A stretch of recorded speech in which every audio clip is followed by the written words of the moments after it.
Welcome to the Align Business Podcast. I'm your host, Kelsey Kerslake, CEO of personal branding agency, Pine Gate Road, and business coach to online service providers, coaches, and educators. I know that you believe that living a great life is so much more than the business that you lead or the money that you make. Each week, we'll dive into what it actually takes to live an aligned life with a business that supports it. Let's do this. This show is brought to you by the Align Business Academy. Are you so ready to go all in with your online business and hit six figures this year in a way that feels fulfilling and true to you? Apply now for the Align Business Academy. This is our signature program that helps you scale your online business with one-on-one and community support, a framework for learning all things online business, and a proprietary 3-part system for scaling while working way less than you are now. Say hello to more freedom, income, and impact. Apply now at pinegateroad.com/academy. That's pinegateroad.com/academy.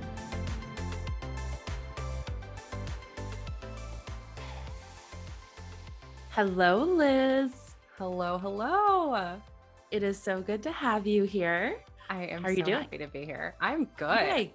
Yeah. It's like finally Awesome. a reasonable temperature in Oregon. We had a crazy heat wave a few weeks ago, and now it's like a balmy 85 and sunny. Wow. So I'm not sweating sitting in my house anymore. Well, that's exciting. Yes.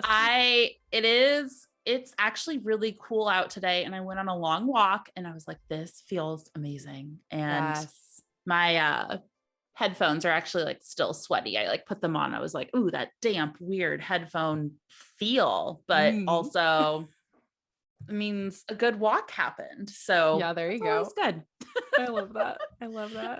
All right. So for those of you who do not know Liz, she's actually in our company. She's one of our success and strategy coaches, and she is also the, do you want to explain what you do? Actually? Yeah. Sorry, So, go ahead. It's fine. I'm a nutritionist, a pre and postnatal coach. I'm a mom. I'm a birth nerd is basically what it comes down to. So I work a lot with career-driven millennial parents. I help people cut through the BS that comes with like mommy marketing and Pinterest perfection, and help folks have an empowered, healthy pregnancy and postpartum experience so they can actually build a life that, I don't know, they actually love. Yes, I love Yes. it. And sorry I'm like, this is nap time on a Friday. And so you're getting the weirdest Kelsey version ever today. And I love all of it. Liz would be the person who gets this. So thank you. Okay. So that's amazing. And I obviously love everything that you do, and very much resonate with the being a career-driven, business-driven person, while also navigating parenthood. And I just did an episode all about my mental health and infertility journey, and basically the journey diving into how it felt for me becoming a parent. And it was difficult, and I was not prepared for it in the way that I thought I was. And as a business person, I'm like, got my processes and my procedures and the team and like all of these things in place. And I didn't really think through the reality of my mental health when it came to like, I am a mother now and all of these things. And it's just really nice that this is what you focus on in preparing people to be able to navigate that with grace and more ease, and realizing it's not always like sunshine and rainbows, and being okay with that and having that support community. So what do you want to share with people who are, navigating this transition? Yeah. I mean, I just want to say that I really resonate with that. The description you have of your postpartum experience. And I kind of remember watching you go through postpartum, because I think you had just helped me out with my website, and then you had sweet baby Carter, and like, I'm taking maternity leave, and like, just kidding, I'm coming back. And it was one of those, like, I think when we're looking at this postpartum experience there, if we haven't planned ahead, and if we haven't, it's not that you haven't planned ahead, but if you haven't gone through it before, it's really hard to anticipate what it might be like. And I think there is so much pressure to enjoy the postpartum period and just feel like that is enough. And also feel like you can just show up and do all the things all at the same time. It's like we can just do it's like 12 weeks of vacation, right? And that's kind Mm, of how I approached my first maternity leave. I was like, "Oh, cool. I am at a desk job that I like it's fine, but I think I'd really like to leave and I've been kind of working like my side hustle, but now I'm like I have 12, 14 weeks of maternity leave. Like this will be great. Babies sleep. I'll just build my business during that time." And I was like sorely wrong. Like so wrong because I didn't have like the support in place to take care of my mental and social and emotional well-being during that time. Like physically, sure, fine, recovery, great. I was at home, but I felt very isolated. I felt an immense amount of pressure to continue building this business. And I was still getting emails from my desk job that were like so inappropriate for me to be getting because I was on leave anyway.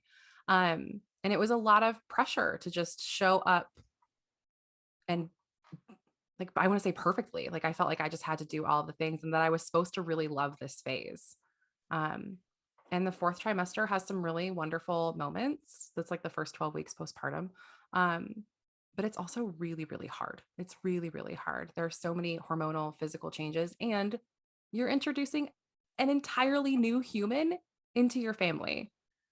So whether it's like the first time or the fifth time, it's like it's a new person with their own little tiny personalities and they're demanding and it's going to have an impact. absolutely. And I really resonate with that. Just thinking that I could, just move on so nicely and it would be so Mhm. good to take this time off. And it was not. Yeah, um, it was a lot. I have my trauma around it. absolutely. And now I'm finally in this place where it feels really great to be a parent. I Yeah.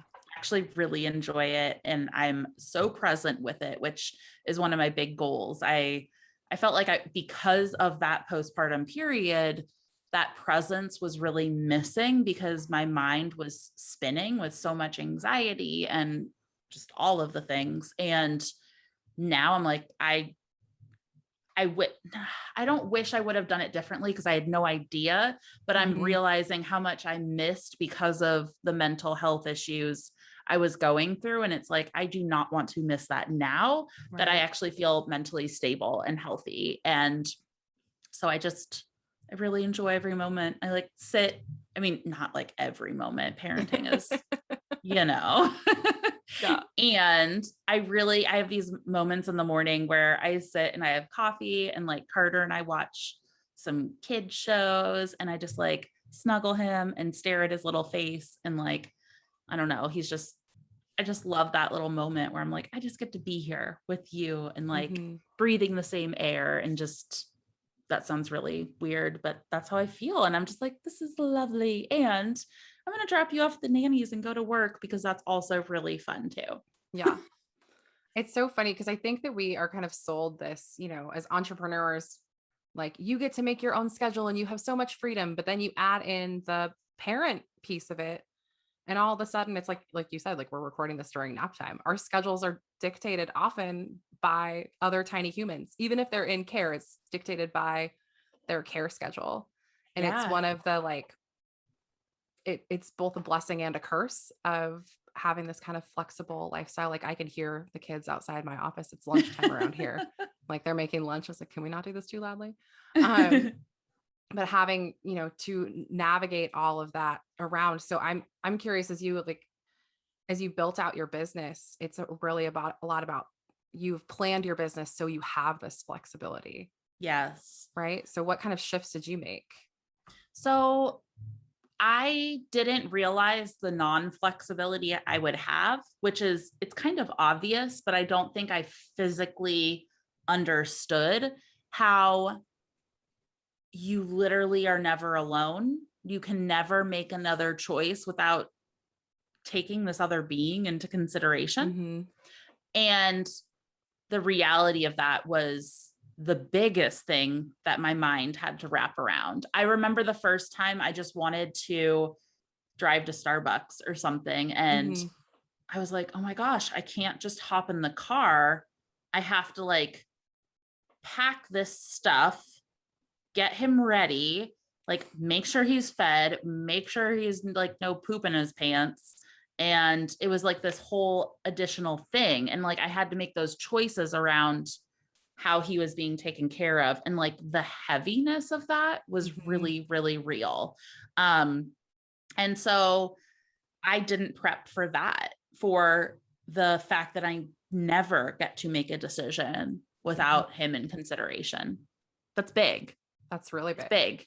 big. Yeah. Yeah. And so the way I prepped, because I'm a prepper, not like the Y2K prepper, but I like being prepared in life and business and everything, was that I made sure that finances and my business were really, really steady so that Mm-hmm. those were never a concern when it came to me needing to do whatever I wanted to do.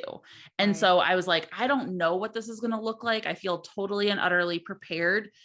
The most preparation that I can do is allow myself to be in a financial and scheduled place where like I can do whatever. So I knew that taking a maternity leave and like having that extend for as long as I wanted was really important to me. And that's why I actually left my full-time job when I did. And it Mm-hmm. was 3 years before I actually had a baby. And so I was like, I spent 3 years prepping my business. Like, that's insane, right? Like, Mm-hmm. to have the baby, literally. Like, I wouldn't have quit had I not known, like, I'm going to try to get pregnant. Right. And that was the catalyst. Like, that's how Mm-hmm. much I knew, like, yes, I wanted to have a baby, and I Mm-hmm. knew I wanted that freedom and flexibility. I also knew I needed a stable business and I needed a Mm-hmm. team. And those Yes. were the factors that went in so that I could have that flexibility when I got there. And that was really, really great. And it still was like a weird experience. Totally. I feel like no So, matter how much planning you do, there's gonna be the unknowns. And so it's like you need to plan for like all scenarios.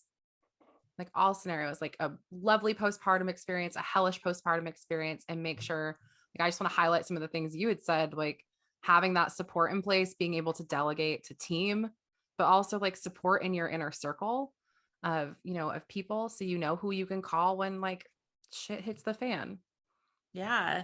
And so, in your experience, like, because I didn't really plan for a postpartum baby experience, I Mm-hmm. like planned for a postpartum business experience. Yeah. What are some of the things that like you recommend people doing as they are planning for their postpartum child experience?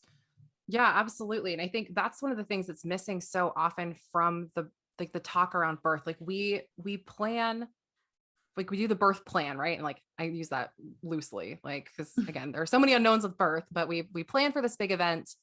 We talk about the first few hours afterwards, but then we spend zero or minuscule time planning for what life looks like after you've introduced a new human into your world. It's just like, oh, you'll know what to do. It's fine. Um, and so actually sitting down with your partner and doing a postpartum planning, like either a workshop or working through, like just talking about like, hey, what are areas in our life that we need support? Um, so I run the Badass Birthers Club. So one of our exercises that we go through is we have two that are like really key for postpartum is a delegation exercise. So you go through, you sit down with your partner and you list out everything that you do to make your house and life run. And then you go through and you mark what is absolutely necessary. Like this is like things to like pay the bills, to keep the lights on, to make sure everyone's fed, and what is ideal, what would be nice to have done, like, I don't know, dusting and mopping and things like that. And what can probably be let go. For me, it's dusting and Yeah. mopping. Oh, So yeah. going Mhm. through that exercise, and then you go through it again, and we do something really similar in businesses, right? But you go through it again and you say, like, okay, do I actually have to be the one to do this? So for business, like, yes, I am the one that needs to show up to do my job within my company. most of the time. We're Mhm. working on that delegating piece. Yes. Um, and like my husband is the one that needs to go to his job. Like I can't go do that for him. We can't outsource that. They don't really appreciate that. Um, but like I don't necessarily need to be the one that's making dinner all the time. It's what we're used to, but we can delegate that even if it's uncomfortable. We don't need absolutely need to be the ones that are doing laundry. And so you end up with this list of things that you can now say like, okay, these are essential and I don't need to do them, which means that we need to have somebody else do them, whether that is your partner, somebody else in your family. You always have friends that are like, how can I help? And you're like, I don't know, because it's really hard to ask for help. You could say, you can come over and do some laundry. And it's about, putting the ego aside, Mm, which is really, really hard because we're sold this like super mom trope. Like we should be able to have the career and have this perfect family and a spotless house and organic, beautiful made meals every evening. And we should be able to do it all by ourselves and, still have this like amazing sex life with our partners, right? Like this is like what we're sold. And no wonder so many of us feel like we're crumbling, right? Because you cannot possibly live up to that expectation or at least do that in a sustainable way without no, help. nope. And I love that you're saying like, oh, like make a list of things that people can come and help you with, even if it feels uncomfortable. Yeah. That's really, really good. Um, I do still feel like that uncomfort for sure. So it's Yeah. like It's something so like we have to hard. grow as people to be able to Yeah. accept that. And it's also for me, I didn't have any family close by. Mm-hmm. And Same. so asking for help it was your friends and some of them, and they're also, I mean, weirdly, all of my friends locally, like we all had babies at the same time. So we were That's like funny. all going through it. Like within Mm-hmm. 6 months, like 5 of us had babies. So it's cute now though. Yeah. Well, post pandemic, whatever. Right. Um, and so that was really, yeah, I'm not used to asking for that type of It's support. really hard. And if we do it Yeah. ahead of time, it's like such an easy exercise to do now. Like if you're currently pregnant, because you're like, okay, cool. You don't have somebody like tearing out your hair and you're not super exhausted quite yet. And so if you can do that exercise now and like post it on your fridge, like put it in a meal train when people are like, what else can we do? It's like, here's a list of things, pick a day, like turn a meal train into a chore train or something. Yeah, Be an I love option. it. My husband and I, while we didn't do this for postpartum, we have been very good about making sure like our duties and our chores are very delegated to either Mm-hmm. somebody or each other. And Yeah. we're weirdly 50-50. We talk That's about it all the awesome. time. We're like 50-50, like and there's that line from Stranger Things where they're like, Mm-hmm. so you compromise. That means you're half happy. And so we always go 50-50, half happy. I love Because that. like we don't really want to do it, but we're Yeah, like, this is how our relationship works. exactly. So that like we're both half happy, but fully Mhm. happy, or I don't know, like I Yeah, would love to not have to do the dishes and blah blah blah. But like then right, Todd's not half happy and I'm full happy, and that's not okay for our relationship. right. We're full But it's like happy. full happy, full happy. And it sounds like you guys do a good job of checking in, which is Oh yeah. one of the other really important things because as you step into postpartum, I don't know that we always talk about like, I don't know if they see this on like sitcoms or things like that. But you see this like, oh, we're going to have a baby because our marriage is struggling and the baby will bring us together. And Uh, there is some bonding that happens, yes, but also stepping into the reality of postpartum where like you're kind of just coexisting for a while. And so finding ways that you can connect and cultivate intimacy like outside of the bedroom is really, really important for like your mental and emotional and that relationship. mm, Um, and so we do something we call it couch time. And so it's like 5 minutes every day. We have a little meeting on the couch and we try not to talk about diapers or like how much did Arlo nurse today and did Edie get that thing done? And like we try to avoid logistics because we can spit back logistics back and forth. Sometimes I feel like a project manager. I'm like, okay, here's what needs to be done today. Here's who's going to do it. And it's like, but this is just about asking like those open-ended questions. Like, how are you doing? where do you need more support? Like what's going on in your world? And for us to go back and forth and establishing that even when you're tired and exhausted, like adding in a bonus foot rub is great too. Just saying. Mm. Can be like a really, really We helpful thing. delegated that to, we got a Theragun and we actually Oh, both there sit you there go. and like, we'll Theragun each other. Oh my gosh, that sounds amazing. Or we do ourselves, you know, like, Yeah. but that's a thing. We like, and Carter, like it's not okay for children, but like No. we put it on like barely touching him and he like giggles so hard and he thinks it's so funny. So funny. So funny. Because he's like, I'm vibrating like all over the Right. place. For those of you who don't know what a Theragun is, it's a massage tool. Yeah. Well, now I'll get ads for it on your Instagram. I feel like they are always listening. Always listening. They are, but it's wonderful. What are other ways to form that intimacy with your partner outside of the bedroom? I'm curious. I'm like, I mean, we need more of that.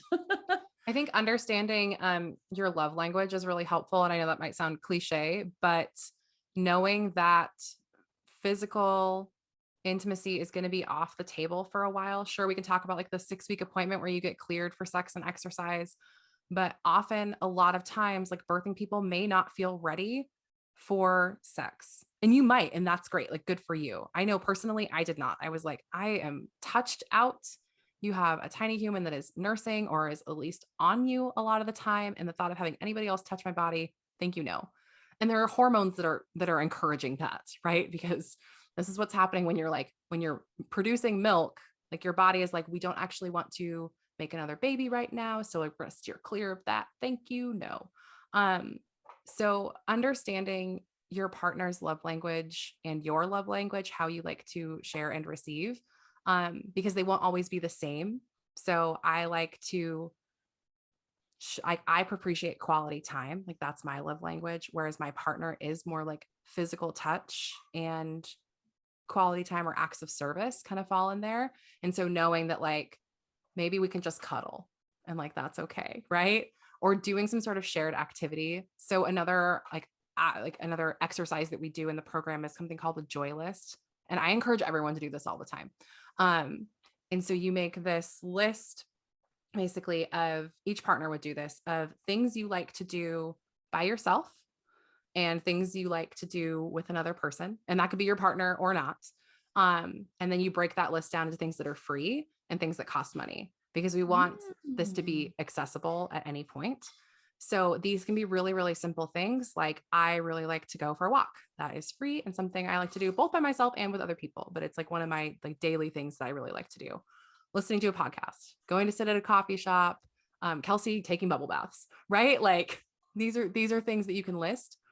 And especially when we do shared activities with somebody, that's something that can really cultivate that intimacy and shared experiences outside of like poopy diapers, where we're like constantly talking about that, right? Or like, I just snack schedules, all the schedules. It's like, how can we build a shared experience outside of that? So if you can put together your joy lists, that can be really helpful. It can also help you connect with yourself again, because I'm not sure if you experienced this, but I know for my postpartum experience, I felt very, very lost. Like I was like, okay, I have now like a vessel for another human. I don't recognize myself physically anymore. Like bodies are so awesome and so weird. There's so many changes. But it was like, this is not how I felt like I'd lost a piece of myself in that. Absolutely. So, I really resonate with that. Yeah. Yeah. And so by having this joy list, it's like, what little things can we go back to that we know we enjoy, that are part of us, that make us feel like ourselves, and implementing those every day. So that's why I tell people to keep it really simple. This is not like I really love to go to Disneyland with other people. It's like, cool. That's awesome. It's probably not something you're going to implement every single day. Yeah. Like one of my things is I like to experience new places, like doing new things excites me. I get really, when we do the same thing too much, I get very like womp womp. So it could even just be like, let's go explore this park. that's an Yeah, hour away. Like that could be totally. really cool. Um, yeah, that is amazing. One of the things I've realized lately, especially not just because of being a parent, but because I think of pandemic and some of that Mm, sameness that has been going on, is I've been lacking fun. And so yeah, even you just saying that, I'm like, how can I integrate more fun? Because a lot of the things I've done or like to do were off the table for so long. And now all of a right. sudden we're like getting that back. And that's just a really great idea to kind of have that joy list. It's like a fun list at the same Hmm. time. Joy, fun, it's that same emotion, I Hmm. think. And I'm going to go do that after this. Yay. That's I'm so really glad. great. I'm Yeah. excited to hear what's on your list. It always kind of surprises me. I'm like, what do I think is fun? I want I to know. Well, know. I haven't thought about it. And so the bubble baths Hmm. definitely have been something that are just my go-to. Like I know that when I do that, I just feel better and I get to relax and it just feels great. And I haven't thought about it in other ways. And even as you were talking, I was thinking how I have so much fun when Todd and I do a home project together. Yeah. And even this week, we need to repaint our porch, but like Hmm. I'm so excited to like go to Home Depot together and like have this fun and like do a thing and then like get to sit down at the end of the day and like hang out and chill and like grill because we had a day accomplished together. Like Right. that feels like so much fun to me. It's just a way to like again cultivate that shared experience together. And that can be kind of hard when we get into that when having kids is so routine oriented or the focus is all on them. Mm-hmm. Yeah. Absolutely. What other things would you want to share for mom, parentpreneurs? Yeah. Expectations. I think getting really clear on your expectations as you're moving through your business and operating with or business and postpartum, like, and giving yourself a lot of grace. So again, like I had planned this postpartum leave with my first kiddo that I was like, okay, just going to do all the things. We didn't really have any support in place, but I was like, I'm just going to build a business. It'll be fine. I'll be home all the time. And my expectations were just so out of like they weren't based in any kind of reality. And so applying that to after my second and third pregnancies, it was like, okay, here's what we're going to do. Like, if I can get a quarter of this done, it's like you're creating those like good, better, best goals, right? Like, this is what I would Yes. like to focus on.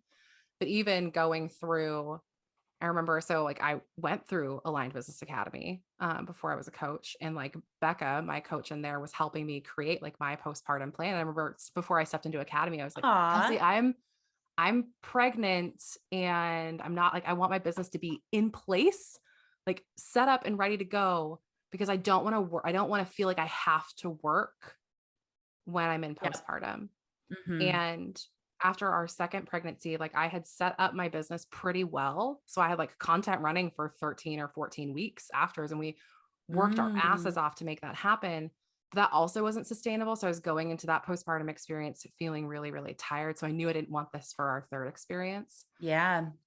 And it was really nice to be like, okay, what do I need to have in place? Okay, I need to have like my client funnels. My business needs to be like operating in a place where it's not just going to disappear if I take 2 months Yeah. off. Um, and then really lowering, it's like so sad, lower your expectations, but seriously, lowering my expectations about what I would want to and be able to accomplish each week in my business and in my life.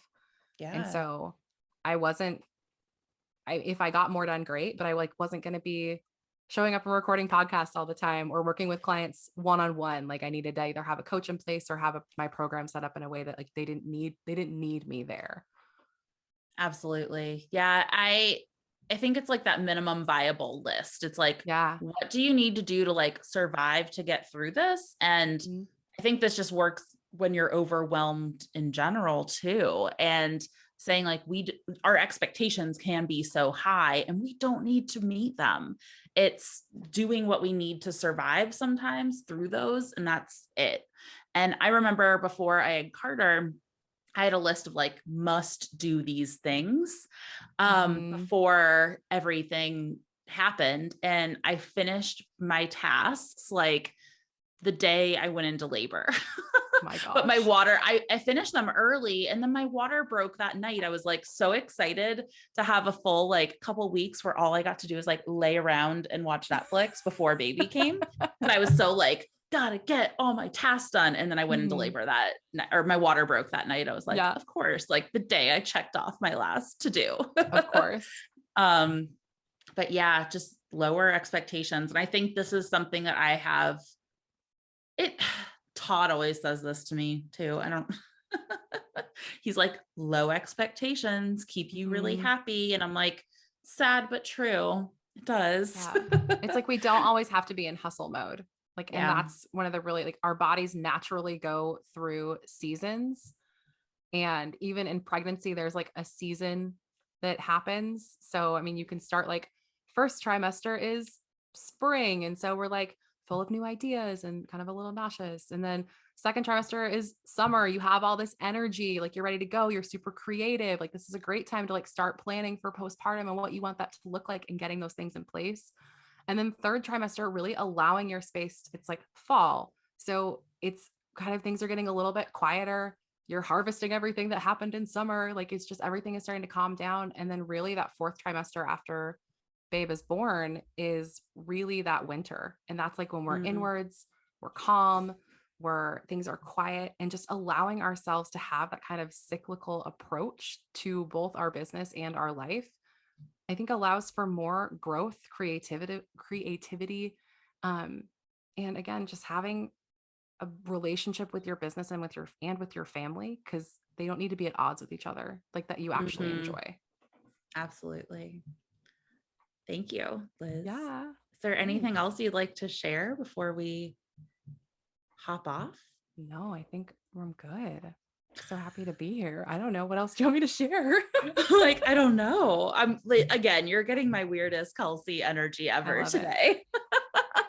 There have been some things happening. And yeah. Do you have this might be weird, but do you have any questions for me as a parent navigating, or things that like, I guess as you're looking at your, you know, if you guys decide to have more kids in the future, how would you approach it differently than you did the first time around? that is a good question to think about. I'm like, I would change so much. um, I guess another weird thing is like, I do find security in having that financial cushion. Hmm. So being in a place where we can afford to do whatever we want to do as far as like taking care of us and getting the support, because we don't have the people in place Hmm. necessarily around us from family and friends and things like that. Um, we just know how much support was necessary.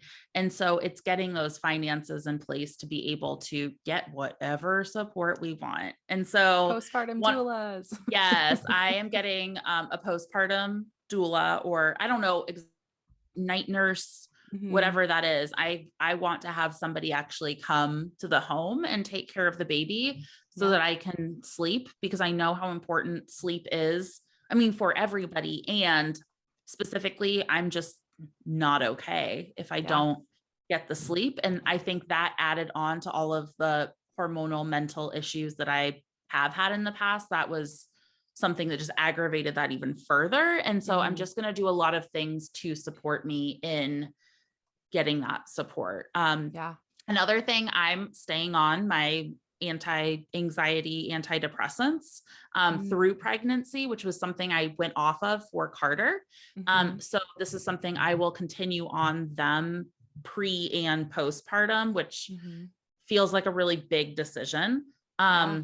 Because that was something I like very specifically decided to like get off of for Hmm. Carter. And I now know that that was not worth what Right. ended up happening for me specifically. So Hmm. that's a big change that I'm doing. And I do think, I mean, the business is still like, it's still set up in a way where it can run like, Hmm. I didn't do like that happened the last time too. So that was really nice. I feel like Yeah. I have an amazing team supporting everything, Liz. Hey, hey. And and just like all of the aspects, like my business really is at that place where it can run and allows me to like take the time I need to do me, do family and things, and vice versa. I'm like, our team can do that too, hopefully nicely. And that's cool to be in that place. So just even more set than before. Absolutely. Yeah. How about you? Like, how was that like navigating with like baby number 2 and business and, or with our last kiddo? Yes. It was just so much easier this time, like just so much easier. And I think the big realization is that I had and have had over the last several years of being a parent is that it doesn't have to be either or.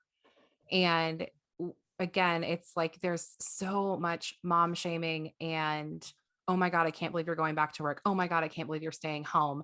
And it's like, friend, you need to do what feels best for you. And I like to remind people that you can absolutely have this career or business that you totally love and be a fantastic parent. They can coexist.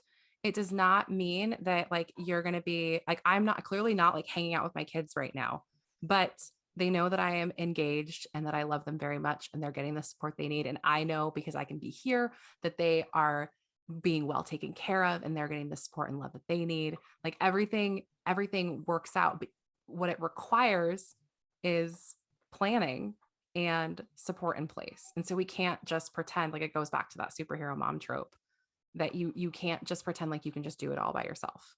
And I know, I also understand that comes from a place of immense privilege, that I like we are both in a place in our lives that we can have that support in place. So this may not resonate with everybody, but I think it's important that you talk about, I think it does more damage to say like, yes, you can have it all, without talking about the support that you actually need to have in place to make that all happen. Yeah, absolutely. And that I'm never doing this on my own, like privilege and like just so much that goes into that. And I think it's just that in order to have that happy feeling and the good planning, it's like, it's just all the support. Yes, absolutely. So that is huge. And I think the thing I'm looking the most forward to in the future is just like enjoying a little bit more that 4th trimester. Right. Because it's a season. It's so temporary. And it can be, humans are complex creatures. We're allowed to have multiple emotions existing at the same time. And so it can be so lovely and wonderful, and you can also hate it. And that's okay. Mm-hmm. Like, it's okay. You have so many posts about that. And every time I'm like, yes. It's like, I think we need that constant reminder. Mm-hmm. Like, I can be so grateful to be holding this really beautiful, tiny baby, and also desperately wish to have some autonomy at the moment. Mm-hmm. And it can be both. All right. Well, Liz, where can everybody find you on the internet? Yeah. On the internet, you can find me. Oh, I'm on TikTok now. I am. It's so fun. So you can find me on TikTok at Badass Birthers Club, or on Instagram, Liz Winters Wellness. And I'm over at lizwinterswellness.com with a beautiful site done by Pine Gate Road. Yay. I think the way you said TikTok is like the most millennial TikTok. I know. I totally said it wrong. Hot dog. True millennial over here. I know. I'm like, with the kids on the TikTok. And that's what you can expect more of. Yay. Awesome. All right. Well, thank you so much, Liz, for coming on and sharing the space with me today. Have a wonderful day. So happy to be here. You too. Thank you so much for spending time with me today. If you've enjoyed the show, please take a few seconds right now to leave a rating and review on iTunes. It's so simple and helps us so much. This is incredibly helpful for getting this show into more ears so that we can make even more impact. I'm sending you so much love. I hope you have an amazing week. You've got this.